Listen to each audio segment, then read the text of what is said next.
안녕하세요. 300만 불 다이어리입니다.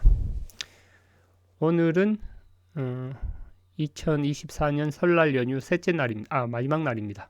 네 번째 날이네요. 이번 시간 주제는 경제적 자유 누가 가로막나. 제목이 좀 무겁죠? 경제적 자유 누가 가로막나. 설날 연휴 잘 보내시고 계신가요?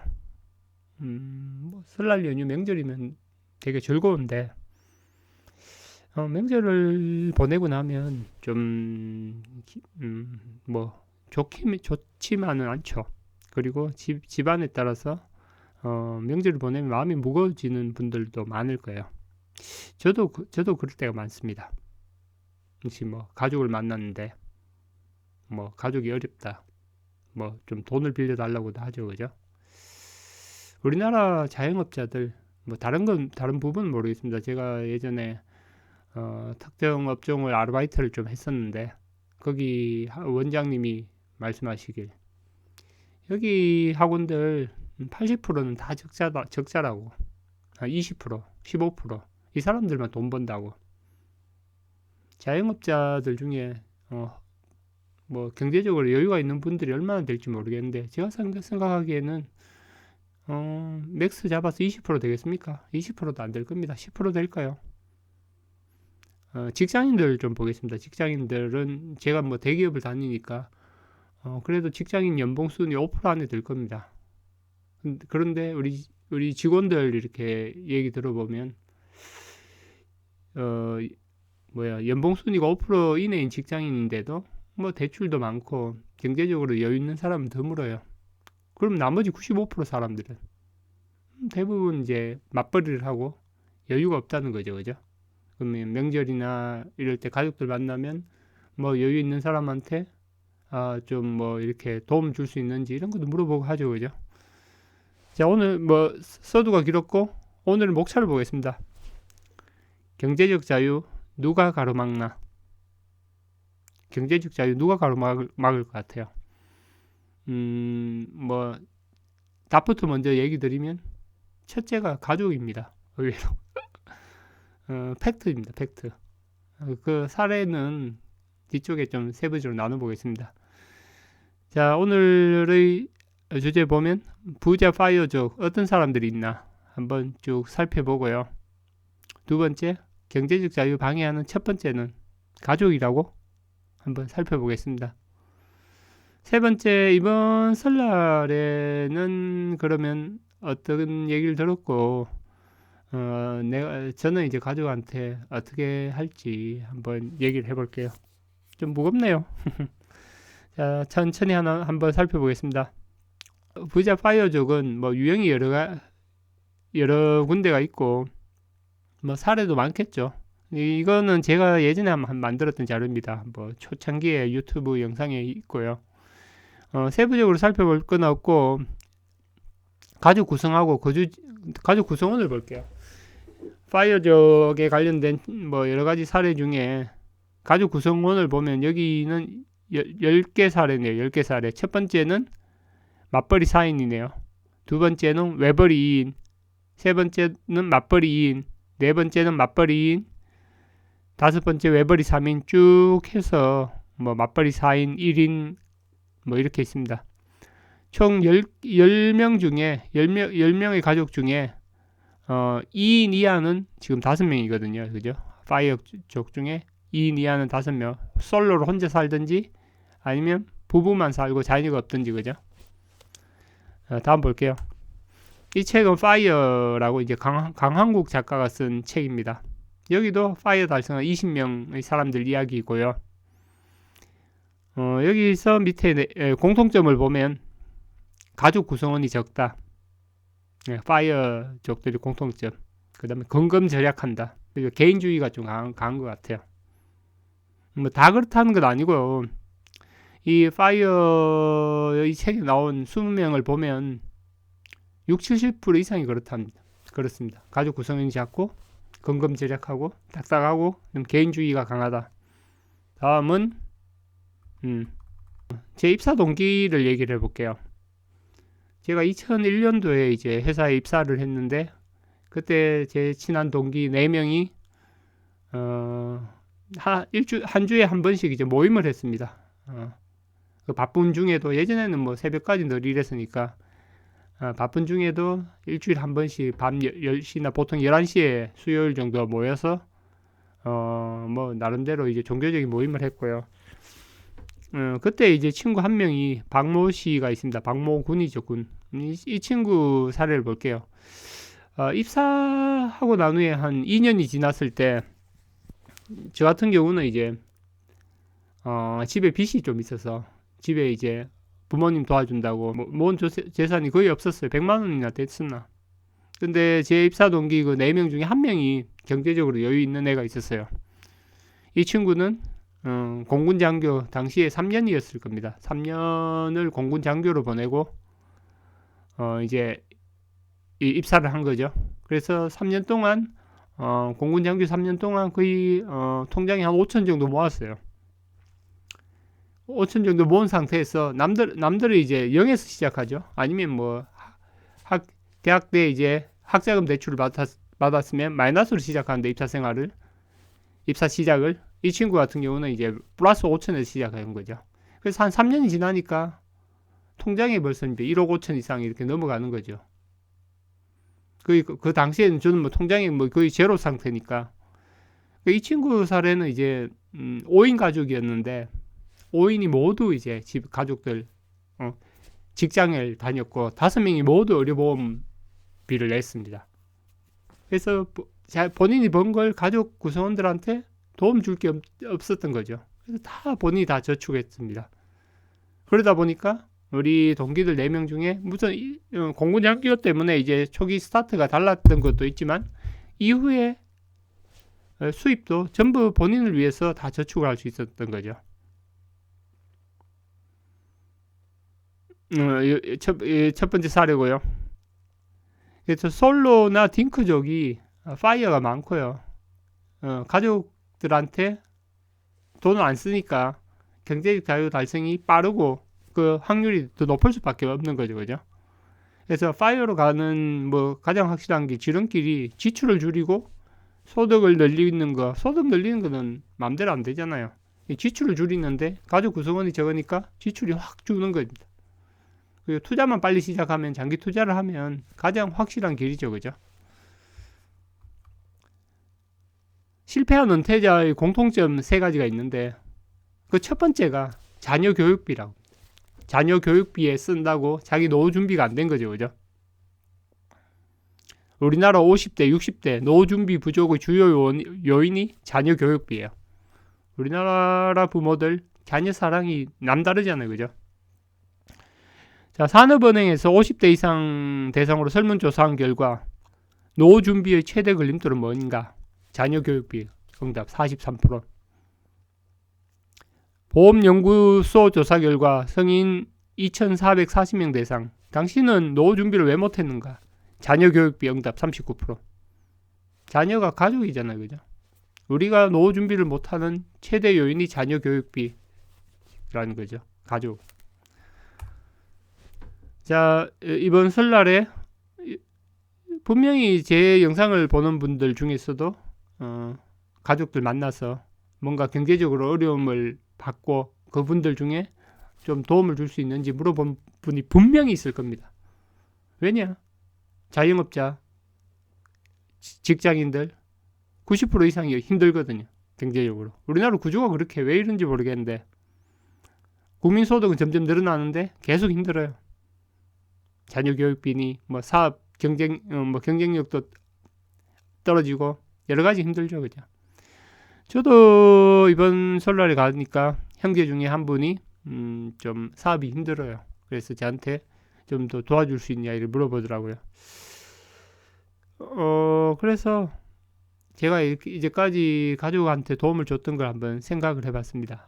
파악을 해봤죠. 2003년이었어요. 제가 입사 후에 이제 한 3년이 됐을 때, 저희 형님들이 이제 IMF 이후에 이제 신용불량자가 됐거든요. 학원 사업을 하다가 좀 안 돼서 신용불량자가 됐고, 형제간에 이제 또 보증을 쓰다 보니까, 참고로 저희 집에서 저 혼자 이제 월급쟁이고 부모님도 그렇고 형님 두 분도 그렇고 모두 이제 사업을 했습니다. 그래서 보니까 2003년도에 처음으로 이렇게 두 분이 이제 신용불량자가 98년도에 IMF 때 신용불량자가 됐죠. 그래서 이제 자기 이름으로 어떤 전자제품 하나 구매를 못하고 이래서 제가 입사 후에 그래 대기업에 입사했으니까 입사 후에 한 3년쯤 되니까 연락이 왔더라고요. 둘 중에 한 명 빚을 좀 탕감했으면 좋겠다. 그래서 그 이름 한 명 이름으로 여러 가지 뭐 물건도 사고 그러려고 하는데 좀 도와줄 수 있냐. 그래서 당시에 IMF 때 빚을 탕감해 줬습니다. 빚이 뭐 5천이면 3천으로 깎아주고 이렇게 대부 업체에서 그런 걸 했죠, 그죠? 그런 걸 막 캐피탈이라든지 이런 데서 뭐 그런 제안을 했고요. 그 둘째 형이 빚이 좀 많았는데 그 깎아주면서 2천만 원만 변제를 하면 신용불량자 에서 벗어날 수가 있었어요. 그래서 제가 그때 통장에 600만 원 있었는데 은행 가서 1,500만 원 대출을 해서 2천만 원을 보내줬죠. 그래서 우리 둘째 형은 신용불량자에서 빠지고 둘째 형 이름으로 이제 물건도 사고 뭐 그렇게 지냈더라고요. 저는 어떻습니까? 2천만 원 빌려주면 이자가 당시에는 이자가 높았어요. 7% 됐을걸요. 대출 이자가 2003년이니까 이자까지 하려면 2년으로 이렇게 대출했으니까 한 2,200원 갚아야 됩니다. 그죠? 월급에서 급여에서 원금 플러스 이자를 이렇게 매번 떼야 되니까 당시 급여가 한 150만 됐나? 거기서 한 80만 원 이상씩 막 뗐던 거죠. 통장에 들어오는 건 한 60만 원밖에 안 들어왔죠. 그러다가 이제 보너스를 받고 이제 한 번에 빚을 다 가렸는데 1년 이내 이게 이제 가족들한테 도와준 초기죠, 그죠? 초기로. 그래서 지금 현재까지 한 20년간 가족들한테 지원한 걸 보니까 꽤 많습니다, 금액이. 이번에 이렇게 형이 또 어려워서 얘기해서 좀 이번에 힘들겠다 이렇게 생각을 했습니다. 생각했다가 나중에 좀 바뀌었는데 바뀐 것도 얘기도 뒤쪽에 할게요. 누가 가로막나 경제적 자유로 가는 길. 첫 번째가 가족입니다. 가족에 대한 지출, 자녀 교육비, 형제간에 어떤 형제나 부모 도움을 주면서 우리는 이제 돈 생기면 주식을 사고 뭐 투자를 대상 자산을 사야 되는데 그게 점점 못 사는 거죠, 그죠? 그리고 TV에도 보면 연예인들 많이 나오죠. 뭐 박수홍 씨도 그렇고, 뭐 유명한 예전에 김한선 씨도 그렇고, 뭐 연예인들 보면 가족이 왼수입니다, 왼수. 가족이 누가 잘 되면 옆에 가족 중에 누가 봐주다가 재산 분쟁이 생깁니다. 물론 잘 돼서 다 좋으면 좋은데 가족끼리 그게 아닌 경우가 많아요. 부모 자식 간에도 그렇고 부모 자식 간에도 이제 부모가 돌아가시면 특히 자산이 많은 부모가 돌아가시면 자식들 형제 간에 전쟁이 일어납니다. 이 사례는 너무나 많죠. 이건 뭐 생략을 하겠습니다. 자, 우리 집 사교육비입니다. 이 사교육비는 저 같은 경우는 이제 자녀가 3명인데 3명인데 원래 3명 합쳐서 학원비가 150이 안 들었어요. 영어 수학 정도만 보냈고요. 셋째는 이제 뭐 태권도까지 보내서 어려서 지금은 첫째가 고2, 둘째가 중3, 셋째가 중1입니다. 3명 사교육비를 뭐 150 이내로 쓰다가 이번 겨울방학 때는 첫째가 이제 성적이 좀 떨어져서 이번에 기회에 좀 지원을 해야겠다 해서 과외를 좀 시켰거든요. 영어, 수학, 화학 뭐 이런 과외를 시키고 둘째도 이렇게 고교선행 수학을 과외를 시켰습니다. 이러니까 한 150 이내로 들던 게 이번에는 뭐 300대 후반이 들더라고요. 200만 원 더 초과된 거죠, 평소보다. 그리고 학기 중에 3월부터도 보면 200대 후반 300 정도 들 것 같아요. 어마무시합니다, 그죠? 그간에 이제 사교육비 대비 이번 2월부터 하여튼 2배 이상 쓰고 있고요. 뭐 앞으로 계속 쓸지 애가 노력을 안 하면 하나하나씩 줄이려고 합니다. 그래서 이번 설날에 또 이렇게 우리 가족 중에 도움을 요청을 하더라고요. 처음에는 안 도와주려고 했습니다. 그간 2003년부터 20년간에 쭉 흘러보니까 밑빠진 독에 물 붓기도 아니고, 그죠? 그러나 얘기를 한참 나누고, 또 얘기를 나누다가, 가족 간에는, 뭐라면, 합리적인 것보다는 다른, 그죠? 혈연으로 맺어진 다른 게 있죠, 그죠? 그리고, 형이 이제 저한테 이제 감동을 줬기 때문에, 예전에 이제 대통령 선거 때 얘기를 합니다. 어떤 정치인을 뽑을 거냐? 능력이 있는 정치인을 뽑을 거냐? 그럼 능력이 있는 사람이 대통령이 당선이 될까요? 근데 사람 누구한테 투표할 거냐 결정할 때 능력은 세 번째라고 그럽니다. 그 사람이 능력 있냐? 일을 잘하냐? 세 번째래요. 두 번째는 유머 감각이래요. 유머 감각이 있냐? 이 사람 재밌냐? 이 사람 매력 있냐? 그죠? 유머 감각이 있냐? 사람한테 편안함과 웃음을 줄 수 있냐? 이 두 번째입니다. 능력보다는 이게 두 번째라고 그래요. 첫 번째 뭐냐? 외모입니다. 외모. 외모라니까 좀 그렇냐? 외모라고 그래요. 이 사람이 아니면 성적 매력이 있냐? 외모로 이성적으로 끌리냐? 아니면 이 사람이 진짜 이렇게 외모적으로 끌리는 사람이냐? 이게 첫 번째라고 그럽니다. 근데 가족 간에는 어떨까요? 가족 간에 우리가 어떤 걸 이렇게 어떤 지원을 할 때 가족 간의 혈연 이게 중요하고, 그 다음에 가족과 얘기하면서 나에게 감동을 주냐? 저 같은 경우는 그래요. 우리 형님이 어떤 사업을 하는데 사업을 하는 과정이나 이런 게 나한테 감동을 주냐? 그리고 나한테 이 사람이 열심히 하냐? 그게 열정이 있냐? 그거면 내가 어렵더라도 이번에도 좀 도와주게 되더라고요. 도와주게 됩니다. 자녀도 그렇잖아. 자녀도 이렇게 과외비를 교육비, 사교육비 지원을 하는데 자녀가 열심히 안 하고 뺀질댄다. 그러면 사교육비는 저는 점점 줄일 생각이에요. 본인 열정이 있냐, 갈급함이 있냐, 간절함이 있냐, 이게 첫 번째고, 이게 있으면 감동을 주죠, 그죠? 그 부모 입장에서는 자녀한테 뭐라도 지원해주고 싶잖아요, 그죠? 형제간에도 그런 것 같아요. 열정이 있냐, 그리고 이 사람이 생각한 아이디어가 비전이 있냐, 그죠? 열심히 하냐, 보면 그 모습에 감동을 받고, 그래서 이번에도 좀 지원을 하게 된 것 같습니다. 뭐 자세한 얘기는 못 드리겠고, 거의 마지막이라 생각하고. 자, 오늘은 주절 명절 후에 뭐 명절 갔다 오면 저 같은 경우는 항상 마음이 무거웠어요.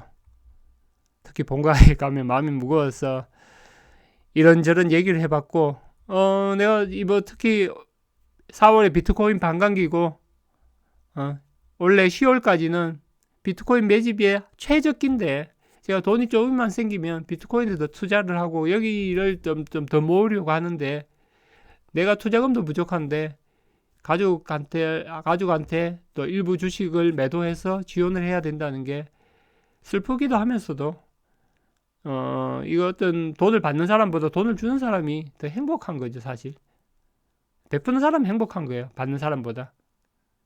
그렇게 슬프기도 하면서도 내가 준다는 거에 대해서 더 행복하기도 합니다. 그죠? 자, 명절 마지막 날 주저리 해봤습니다. 남은 오늘 하루도 즐겁게 보내시고 편안한 연휴 마무리하시기 바랍니다. 새해 복 많이 받으세요. 감사합니다.